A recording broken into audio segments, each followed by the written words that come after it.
ProQuest week number 3 is done and dusted, and it's leading to a couple of questions that really are starting to weigh on my mind.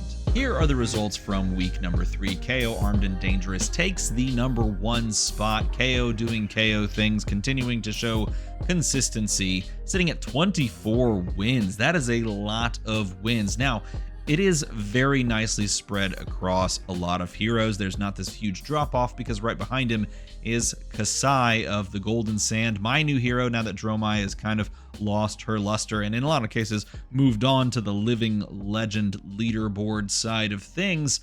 Kasai is super cool. I love Kasai. I have gotten to about 4 cards away from foiling out my Kasai deck. And she picks up 17 ProQuest wins. Remember, each of these count for 3 points towards the living legend status of a hero. So when KO wins 24 events and gets 3 points per wins, he's closing in on that 75 mark. I think it's 71 points. No, 48, so 72 points. Is that right? Someone correct me in the chat. 72 points that he gets, right? Which is on a weekend. That's kind of a big chunk. Same thing with Kasai picking up 17 as well. Victor picking up 15. Dorinthia fallen off a little bit, but still consistent at 11, and mainly just axes. But there are there are a number of Dawnblade Dories out there doing some stuff. Axes, though, has been the name of the game here where I've been seeing Dorinthia pop up. So I'm kind of extrapolating that anecdotal evidence out. Azalea fallen off a little bit, but still with 10 wins overall. Kano creeps back up to 8. Dash, Inventor Extraordinaire, has actually taken the top of the leaderboard as far as the Living Legend status is concerned by picking up 7 wins. Prism falling way off and coming back down to earth a little bit. Some of that tech may be coming into those matchups and coming into those other heroes, pushing her back down a little bit. And it could be just people are, maybe pivoting off of her for other heroes to try and pick up wins with other heroes as well. We are in the 3rd week, and so this is kind of when people do that. Sir Bolton at 6, kind of still middling in that middle zone. Katsu at 5, Levia at 5. My goodness, did y'all see the Levia spoiler that we got? That's a card, man. Azuri still only at 4, has been, in my opinion, definitely underperforming into a meta that I think is pretty favorable in a lot of respects. Viserai Runeblood just coming out of nowhere and continuing to put up a few numbers here and there, which is exciting because Viserai has been just so mired for so long. And then a smattering of other heroes: Rhinar, Teklavos, and Riptide, Bravo, Showstopper, Dash IO still picking up a win, Fi continuing its slow and steady burn towards the top, Max the Hype Nitro, and yes, Vincent even showed up. And Vincent also got a spoiler, a 0 card 5. That's pretty good. I think that feels quite nice. Quite nice indeed.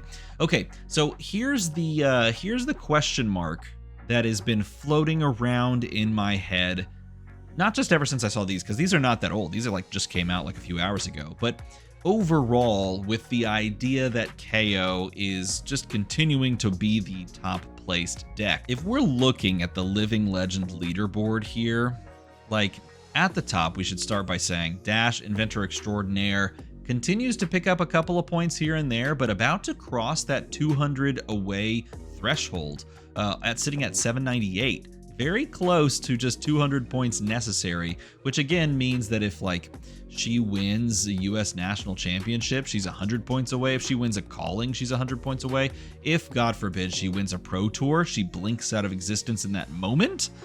That's intriguing. She's most likely going to pick up at least one ProQuest win at the final week. I believe the final week is next week. Is it 4 weeks or 5 weeks? I think it's 4. Sound off in a comment below if you know the answer. Nevertheless, 798. She picks up one more ProQuest win next weekend. She goes to 800. And then it's just within striking range. Honestly, Fi has been there for a while, but much maligned in this meta is Fi, and probably not moving that quickly. However, Dash perhaps is. Bravo picking up a few wins means that he's getting close, and this is what I wanted to talk about. Well, by the way, Viserai. Hey, look, Viserai's there. I wanted to talk about KO, and not just KO, but all the sort of the heavy hitters heroes, because they came out in January. And here we are at the end of April, at the outset of May. It's gonna be May, everyone. And KO is sitting at 402 points. He just earned 72 points this weekend just from being a solid, good deck in this meta. A good numbers deck that is being played and chosen to be played as well in this meta. And what does it mean? It means that KO is almost halfway to Living Legend in not that much time. And that to me leaves a little bit to worry about, because we talked about this in a video a while ago. We talked about the possibility of there just being a hero, or KO in general, being a hero that could speed run the Living Legend format and push forward in too quickly, perhaps, into that range. I am not terribly worried because there are ways of sort of mitigating this simply by like changing these point totals. But I think the question is very valid and should be asked. Is it worth changing these point totals sooner rather than later so that KO can survive and last for longer? Whether or not you kind of have a dog in the fight, I think it's fair to say that a new hero that is perhaps very exciting and very approachable for new players should be more available for a longer period of time. And this is a uniquely strange spot. I don't want to say bad because it doesn't necessarily bode poorly until this actually starts to really get a little further along. But it's in a uniquely strange spot because KO Armed and Dangerous is about, like literally within the next day or two, about to get a new player armory deck about himself. It's a KO Armory deck. We talked about it on the channel, and I will be talking about it and telling you my thoughts about that exact product tomorrow. So if you want to watch that video, make sure you do the old bell, like, and subscribe crap. You know, that stuff. I'm going to be talking about that, and I have some words about that product. Nevertheless, KO Armed and Dangerous is going to be getting a new player product that players are intended to go and pick up if you are new or trying to compete at the Armory level, which is casual and competitive, and learn how to play the game, or in this case, learn how to play the hero, right? And if he's moving so fast that he approaches Living Legend status, I don't know, let's just say within the next 4 months, what is the shelf life of that product? Now, and this is something I'm going to talk about tomorrow, that may not be that big of an issue, perhaps, and we'll talk more about it tomorrow in tomorrow's video, but still on the face of it, a hero that is new to the game moving this quickly through the Living Legend status being, you know, whether or not you argue he's the best deck in the format, the second best, the third best, being one of the top decks and consistently pulling points out of this system means that he is moving very quickly towards that halfway point and onward. And the same thing can be said about Kasai, and in some cases you could argue the same thing can be said about Victor, but really to a much lesser degree. But looking at both Kasai and KO, again, which were the two top placing decks this past weekend, which I think is a double-edged sword. One, it means that the heroes that they created are good, and I like that. Two, it means the heroes that they created are desirable to play, right? Like you could play Oldhim 2, where everyone blocks and no one's interaction matters, right? That's not desirable to play. It might be cool depending on how it's implemented, but it's not necessarily a desirable playstyle. Both of these heroes, KO and Kasai, provide both cool and powerful playstyles that can be built into and played by new players, by every player, period, end of story. The double-edged sword is if they are played and gobble up this huge meta share and then start gobbling up points left and right, even if they don't win everything, but just gobbling up points left and right, they move out of the system faster. So the crux of this problem is this. Is the Living Legend system a system that allows for enough space for these heroes when these heroes are designed at this high of a level? Because I would describe both of those heroes as incredibly high level design, incredibly cool to play, incredibly fun to play. But is the Living Legend system set up to allow those heroes to exist? And this could also ring true for New, the next assassin hero. It could ring true for Prism 2.0 Enigma. It could ring true for Zen.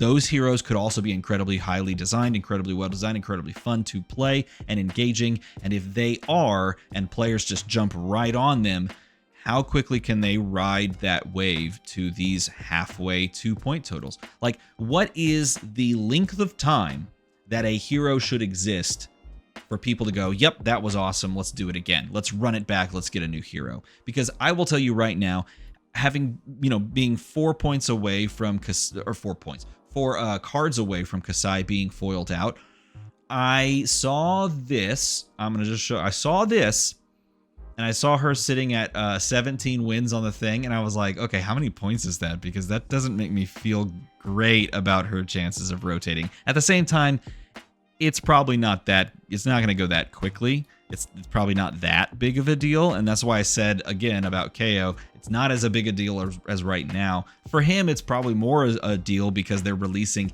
an armory deck, like, in a day about him, like 2 days, right? So that adds a little extra wrinkle of difficulty. Whereas like something like Kasai, I mean, she would have to pick up some of these big hits, and we are going to go into national championship seasons. So 20 and 40 respectively are on the chopping block. Nevertheless, is this system just one of those scenarios where they have to tinker again with numbers? Because that is totally doable, totally easy to do. If they just tinker with numbers, perhaps that is like, maybe they bump this to 2, and technically we're through the road to nationals and the ProQuest season, so they can mess with these numbers later. They could mess with these numbers in prep for these upcoming events, with like ProQuests running on the sides of national championships and things like that, or I should say on the sides of Battle Hardens, which that number could maybe get moved around. 40 points for a Battle Harden. I don't know. I don't know the answer, but I'm curious to know what you think in a comment below, and I would be just floored to hear from like devs about this. By the way, if you haven't been watching the dev talks that they do on the official Flesh and Blood channel, absolute gas. Those things are fire. Those things are incredible. Those are what we need more of in our lives, because they give us more insight into what the devs are thinking about everything with regards to the game, and that is awesome. I will just say straight up, that is awesome. It is very cool to see that they care and they know and they do as much as they do. And that's pretty fun to watch. So if you enjoyed this like random me giving you my thoughts on a thing video, let me know in a comment below. And if you would like to support the channel, make a number go slightly higher, because when this number goes to 8, it could also go to 9 after the fact. It could also go to 7, but that would be very scary if it went back to 7. But if it goes to 9, then this one changes. Changing numbers is cool, unless it's your favorite hero in Flesh and Blood, and then it's scary. But otherwise, it's very cool. As always, thanks for watching.